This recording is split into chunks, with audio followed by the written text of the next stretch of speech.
right, y'all, we made it to the 20th century and it's time for World War I. So to understand World War I, you need to understand the long-term causes of the war, and we use a nifty little acronym of the main causes. Now, I'm going to go about them in a slightly different order, but main spells the thing, so we like that. Industrialization is important context because that's ramping up competition between the different European states, and it's also leading them into imperialism, like we talked about in the last videos. And again, by around 1914, they've conquered most of the places they're trying to conquer, and so now they're dealing with like butting up against other states' borders around the world. To defend their overseas colonies, they build up their militaries. A lot of those become very industrialized and very modern, and that causes tensions in Europe as well. England's like, why is Germany building so many ships? And Germany's like, why do you have so many ships? All of this leads to nationalist sentiment, the belief that your nation is the best and deserves to be on top. And a lot of these tensions lead to a very complex system of alliances that we will talk more about next video. Last video, we talked about the long-term main causes of World War I, but today we need to talk about the precipitating event. So Serbia had just emerged as a somewhat independent nation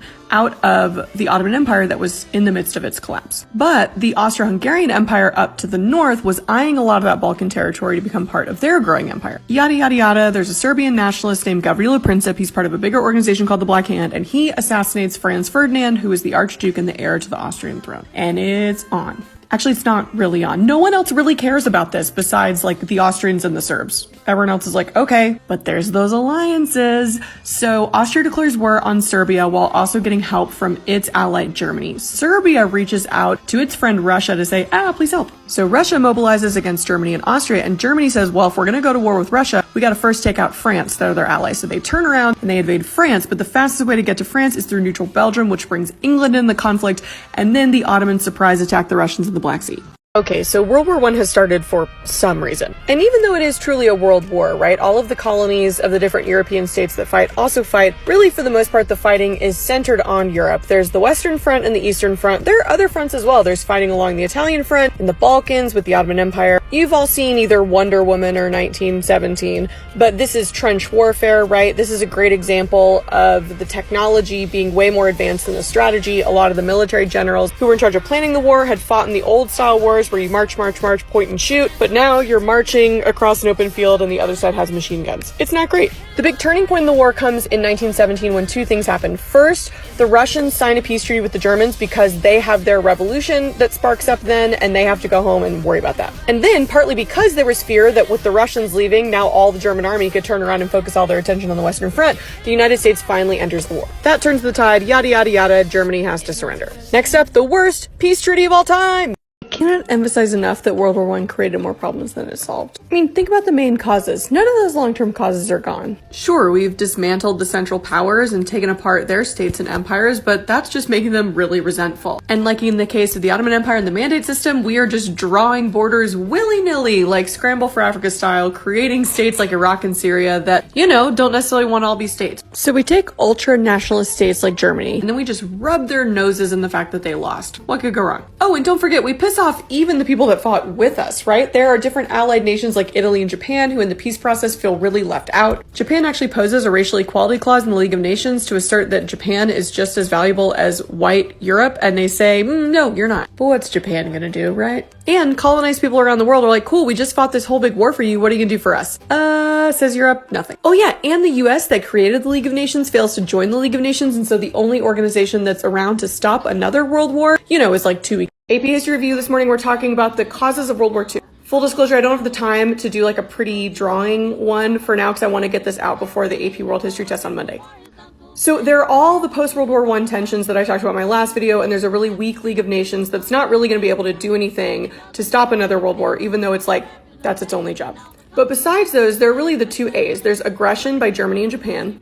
So obviously Germany under Hitler starting in the 1930s is building its German empire. They're saying they need Lebensraum, living space. We all really know what that means.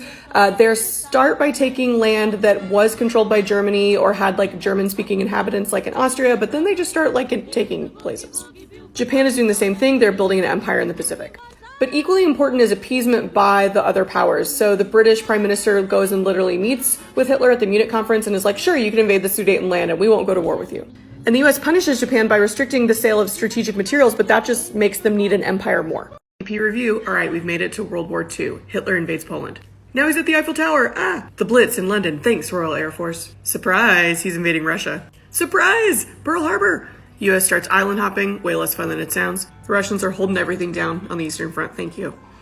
Battle of Midway, turning point in the Pacific. Battle of Stalingrad, ooh, brutal turning point in the Eastern Front. Stalin, allies, where are you? I'd really love for you to open up a Western Front to help us out. D-Day! Iwo Jima, Okinawa, firebombing Tokyo. Battle of the Bulge, now we're in Germany, racing to Berlin. Hitler dies. War's still not over the Pacific. 2 atomic bombs. What do we do with Germany? We can't decide, we divide it in half. But what about Berlin? It's deep in the heart of East Germany, but it's also really important. Let's just divide that in half too. What do we do with Japan? We just hand them a constitution that says they can never have a military again. And then they'll be our ally. AP review. Okay, what are the outcomes and the major impacts of World War II? What aren't the major impacts of World War II? There's a lot. The way we should think of this really is in 2 branches. First is the decline of European imperialism. So for one, a lot of the European powers, even the allies who won the war, were completely decimated. Their economies were sort of in shambles. They were trying to rebuild after this devastating war. Also, Hitler just sort of made racist imperialism look bad. Other European countries were like, we don't want to be in the same category as them. Maybe we should get rid of some of these empires. So we're going to see this as the spark for massive decolonization around the globe.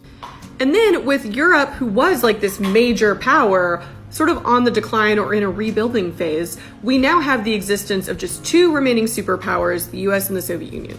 So World War II is really the spark for the Cold War, the decolonization movement, the modern rights movements, all these things we're going to talk about in the next few videos.